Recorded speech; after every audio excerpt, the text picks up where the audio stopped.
غزوہ بدر، کفر اور اسلام کی پہلی جنگ۔ 17 رمضان المبارک 2 ہجری بمطابق 13 مارچ 624 عیسوی کو حضرت محمد صلی اللہ علیہ وسلم کی قیادت میں مسلمانوں اور ابو جہل کی قیادت میں مکہ کے قبیلہ قریش اور دیگر عربوں کے درمیان مدینہ میں جنوب مغرب میں بدر نامی مقام پر پہلا سبب یہ تھا کہ اشاعت دین میں رکاوٹ۔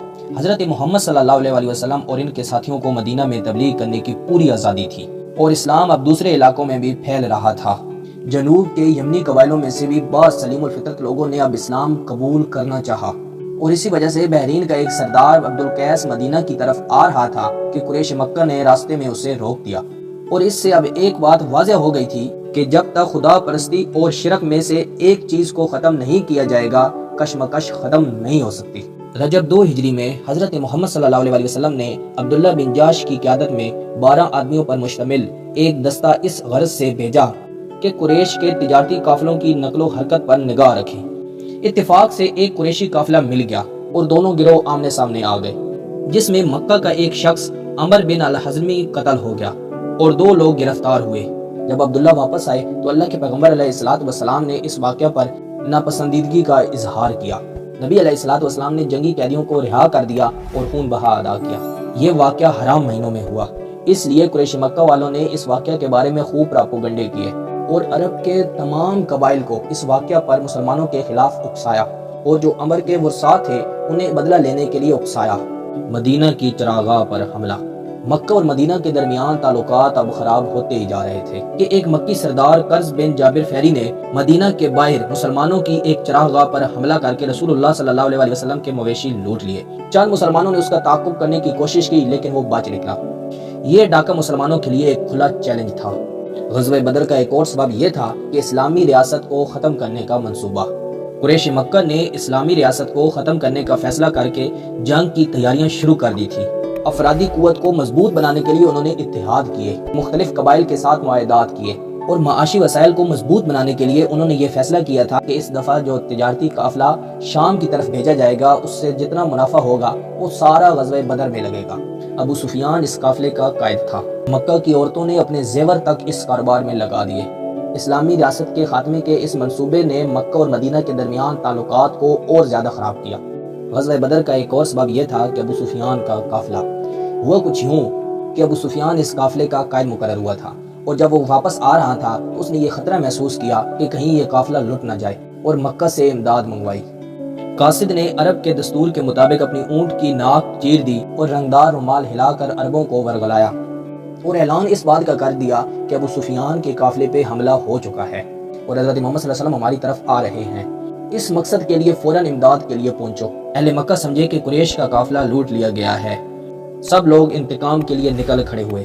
راستے میں ان کو یہ معلوم ہوا کہ قافلہ تو صحیح سلامت واپس آ رہا ہے، لیکن اب قریش مکہ کے سرداروں نے اس بات کا فیصلہ کر لیا تھا کہ مسلمانوں کو اب ہمیشہ کے لیے ختم کر کے واپس جائیں گے، اور قریشی لشکر اب مدینہ کی طرف بڑھتا چلا گیا اور بدر میں خیمہ زن ہو گیا۔ اس طرح غزوہ بدر کا ایک اور سبب یہ بھی تھا کہ قریش مکہ والوں نے مسلمانوں کی جائیدادوں کو ضبط کر لیا تھا۔ ویسے تو مسلمان اپنا سب کچھ چھوڑ کر مدینہ چلے گئے تھے، لیکن اس فیصلے سے مدینہ کے مسلمانوں اور مکہ کے درمیان کشیدگی میں اضافہ ہی ہوا۔ غزوہ بدر کا ایک اور سبب مدینہ کی معاشی ناکہ بندی بھی تھا۔ اہل مکہ نے تجارتی راستوں کو اپنی گرفت میں لے لیا تھا اور مدینہ کو کچھ اس طرح اقتصادی محاصرے میں جکڑ دیا کہ ہر قسم کی اشیاء ضرورت مدینہ پہنچنی بند ہو گئی۔ حضرت امی عائشہ صدیقہ رضی اللہ تعالیٰ عنہ فرماتی ہیں کہ جب مدینہ اقتصادی ناکہ بندی سے دوچار تھا اور کھانے پینے کی چیزیں بھاری قیمت پر فروخت ہو رہی تھی تو ان دنوں ہمارے گھر میں کھانے پکانے کی غرض سے آگ نہیں جلتی تھی، اور یہ ایک ایسا زمانہ تھا کہ ہم نے کبھی بھی آگے پیچھے متواتر 2 دن روٹی نہیں کھائی۔ آپ صلی اللہ علیہ وسلم نے مجلس مشاورت بلوائی۔ مہاجرین نے تو اس بات کا یقین دلایا کہ یا رسول اللہ ہم آپ کے ہمیشہ ساتھ رہیں گے۔ آپ صلی اللہ علیہ وسلم نے دوبارہ مشورہ طلب کیا تو انصار میں سے حضرت سعد بن عبادہ نے عرض کیا کہ غالباً آپ کا روئے سخن ہماری طرف ہے۔ آپ صلی اللہ علیہ وسلم نے فرمایا ہاں۔ حضرت سعد نے فرمایا یا رسول اللہ ہم آپ پہ ایمان لائے ہیں، ہم نے آپ کی تصدیق کی ہے اور اس بات کی گواہی دی ہے کہ جو آپ کتاب لائے ہیں وہ حق ہے، اور ہم نے آپ کی اطاعت کا عہد کیا ہوا ہے۔ یا رسول اللہ جس طرف مرضی ہو تشریف لے چلیے، قسم ہے اس ذات کی جس نے حق کے ساتھ آپ کو مبعوث کیا ہے، اگر آپ ہم کو سمندر میں گرنے کا حکم دیں گے تو ہم ضرور اس میں گر پڑیں گے اور ہم میں سے ایک شخص بھی باقی نہ رہے گا۔ حضرت مقداد نے عرض کیا، ہم موسیٰ کی قوم کی طرح نہیں ہیں جس نے موسیٰ سے کہا تھا کہ تم اور تمہارا رب دونوں لڑو، ہم تو یہاں بیٹھے ہیں، ہم آپ کے دائیں بائیں آگے پیچھے اور آپ کے ساتھ لڑیں گے۔ آپ صلی اللہ علیہ وسلم بے حد خوش ہوئے اور مشاورت کے بعد مجاہدین کو تیاری کا حکم ہوا۔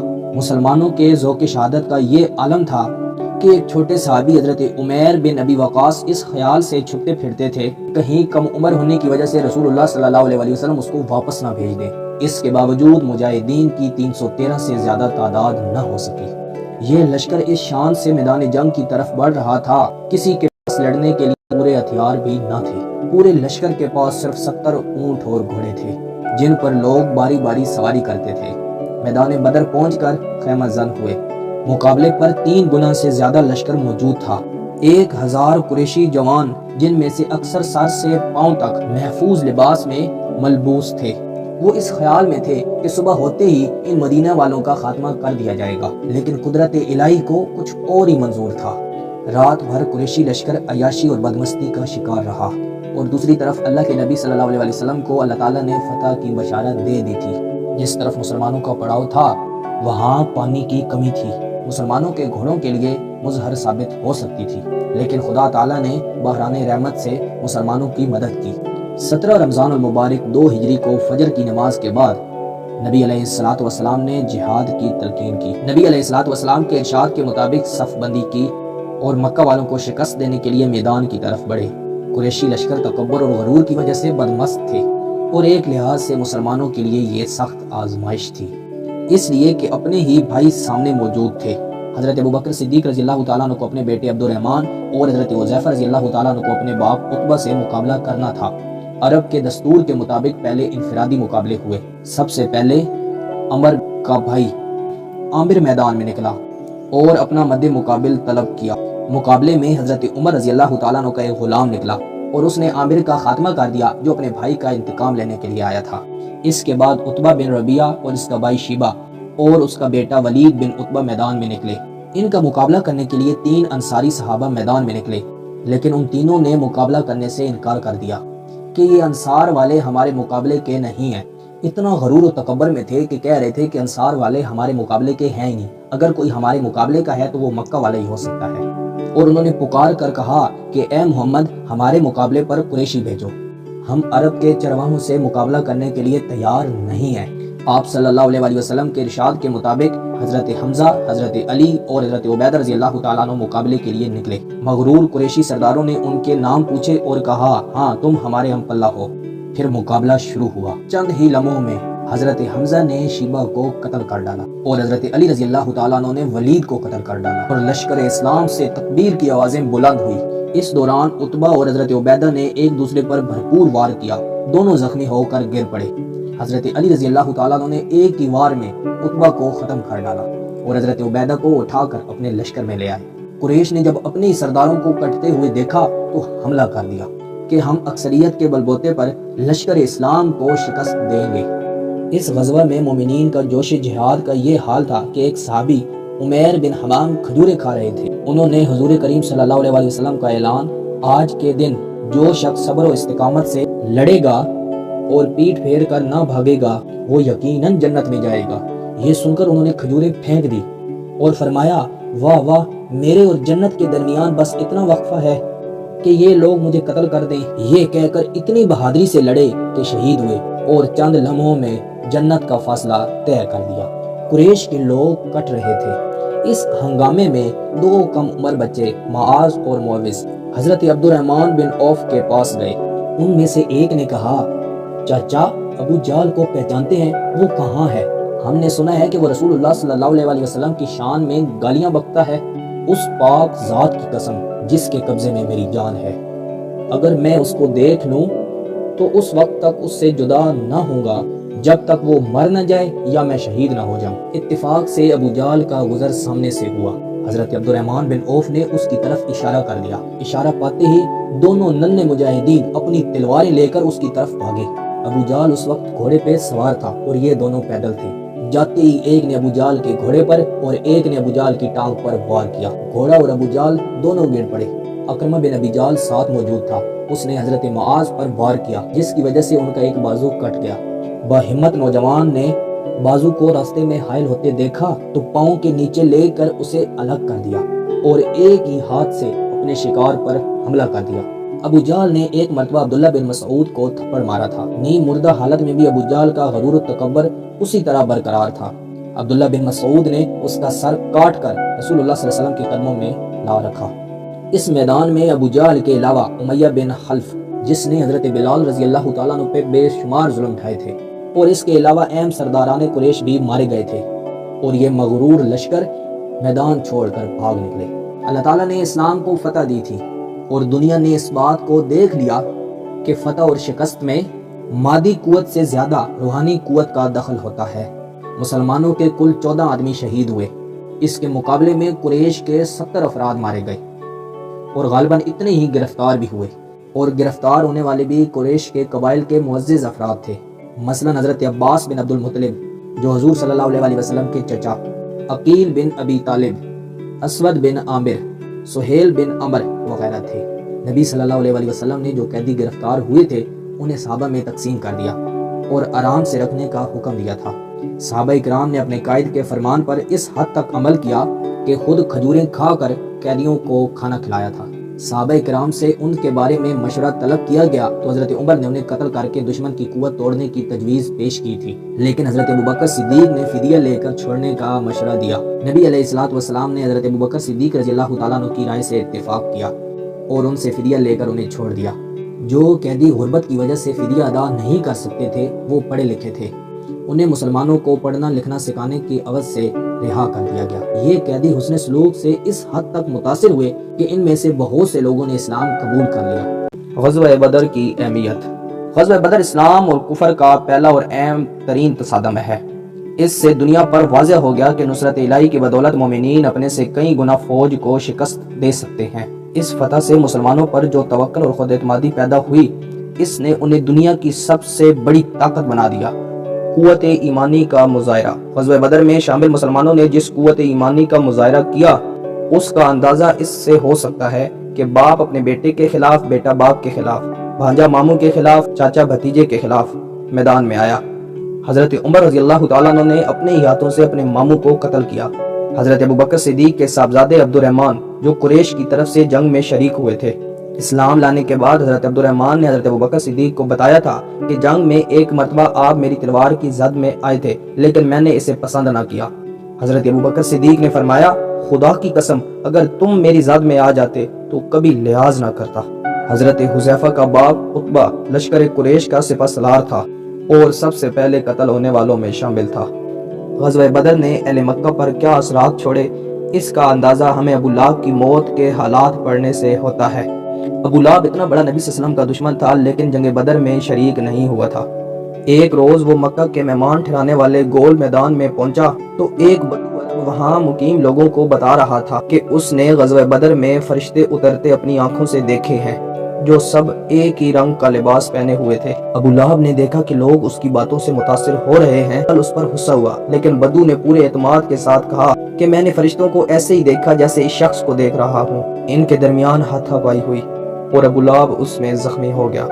اسے گھر لے جایا گیا، اس کے بعد وہ بستر سے نہ اٹھ سکا۔ زخمی حالت میں اس پر طاعون کا حملہ ہوا۔ غزوہ بدر پر نگاہ ڈالتے ہوئے ایک اور پہلو بھی بہت متاثر کرتا ہے، وہ ہمارے پیغمبر علیہ الصلوۃ والسلام کی علم کی قدردانی ہے، یعنی پڑھے لکھے قیدیوں سے نقد لینے کی بجائے انہیں اس بات کا پابند کیا گیا کہ وہ 10 مسلمانوں کو پڑھنا لکھنا سکھا دیں۔ غزوہ بدر میں مسلمان قریش کے مقابلے میں بہت کم تھے۔ قریش مکہ کے پاس اسلحہ بھی مسلمانوں سے زیادہ تھا، اس کے باوجود بھی کامیابی نے مسلمانوں کے قدم چومے۔ اس کے چند اسباب حسب ذیل ہیں۔ اللہ تعالیٰ کی مدد۔ غزوہ بدر میں مسلمانوں کا سب سے بڑا سبب نصرت الہی تھا۔ اللہ تبارک و تعالیٰ سے رسول اللہ صلی اللہ علیہ وسلم نے خود دعا فرمائی تھی۔ رسول اللہ صلی اللہ علیہ وسلم نے فرمایا، اے اللہ، یہ قریش ہیں اپنے سامان و غرور کے ساتھ آئے ہیں تاکہ تیرے رسول کو جھوٹا ثابت کریں۔ اے اللہ، بس اب تیری وہ مدد آ جائے جس کا تو نے مجھ سے وعدہ فرمایا۔ اے اللہ، اگر آج یہ مٹھی بھر جماعت ہلاک ہو گئی تو پھر روئے زمین پر تیری عبادت کہیں نہیں ہوگی۔ اس کے جواب میں اللہ تعالیٰ نے فتح کی بشارت دی اور 1000 فرشتوں سے امداد فرمائی۔ سورۃ الانعام۔ مسلمانوں کی کامیابی کا دوسرا بڑا سبب ذوق شہادت تھا۔ اسلام نے مسلمانوں کو جو عقائد دیے ہیں ان میں عقیدہ آخرت کو بنیادی حیثیت حاصل ہے۔ مسلمان موت کے بعد آنے والی ابدی زندگی کے لیے اس زندگی کو قربان کرنے کے لیے تیار ہوتا ہے۔ شہادت کی موت اس کے لیے موت نہیں بلکہ ابدی زندگی ہے۔ اس عقیدہ نے مسلمانوں کو بے جگری سے لڑنے پر آمادہ کیا۔ موت جس سے ہر انسان ڈرتا ہے مگر مسلمان اسے خوشی سے قبول کرنے کے لیے تیار تھے۔ غزوہ بدر کی کامیابی کا تیسرا سبب یہ تھا کہ بہترین تنظیم تھی۔ مسلمان نبی صلی اللہ علیہ وسلم کے اشارے پر حرکت میں آ جاتے تھے، لہٰذا ان کا تنظیمی ڈھانچہ اپنے حریفوں سے کافی بہتر تھا، اور دوسری جانب قریش میں اتحاد بھی نہیں تھا۔ علامہ شبلی نعمانی کے الفاظ ہیں کہ کفار کی فوج کی ترتیب اور صف بندی نہ تھی، بخلاف اس کے کہ نبی صلی اللہ علیہ وسلم نے خود دست مبارک میں تیر لے کر نہایت ترتیب سے صفیں درست کی تھیں۔ غزوہ بدر میں کامیابی کا چوتھا سبب یہ تھا کہ مشہور قریشی سرداروں کی موت۔ لڑائی کے آغاز سے پہلے 3 نامور قریشی سردار میدان میں آئے۔ انہوں نے نہایت تکبر کے ساتھ اپنا مد مقابل طلب کیا، عتبہ، ولید اور شیبہ۔ یہ تینوں قریش کے بہت بہادر سردار سمجھے جاتے تھے۔ ان کے قتل سے ہی قریش کے حوصلے پست ہو گئے تھے۔ مسلمانوں کی کامیابی کا ایک اور سبب یہ بھی تھا کہ قریش کی صفوں میں انتشار تھا۔ قبائلی نظام جہاں بھی ہوگا اتحاد کامل پیدا کرنا ناممکن ہے۔ اسی وجہ سے مکہ سے آنے والے لشکر میں بھی اتحاد عمل کا فقدان تھا۔ مسلمانوں کی کامیابی کی بعض دیگر وجوہات اور بھی تھیں۔ مثلا مسلمانوں کا پڑاؤ بلندی پر تھا جس کی وجہ سے قریش صحیح تعداد کا اندازہ نہ لگا سکے۔ جنگ سے چند گھنٹے پہلے بارش کا ہونا جو قریش مکہ والوں کے لیے مفید نہ تھی۔ ایسی تمام چیزوں کو مسلمانوں نے اپنے لیے غیبی امداد سمجھا اور قریش مکہ نے اس سے برے شگون لیے اور ان کے حوصلے پست ہوتے چلے گئے۔ یہ تھے غزوہ بدر میں مسلمانوں کی کامیابی کے اسباب۔ میں امید کرتا ہوں کہ آپ کو یہ ویڈیو بہت پسند آئی ہوگی۔ مزید ایسی ویڈیو دیکھنے کے لیے ہمارے چینل کا وزٹ کریں، دوستوں کے ساتھ شیئر کریں۔ ملتے ہیں اگلی ویڈیو میں۔ اللہ حافظ۔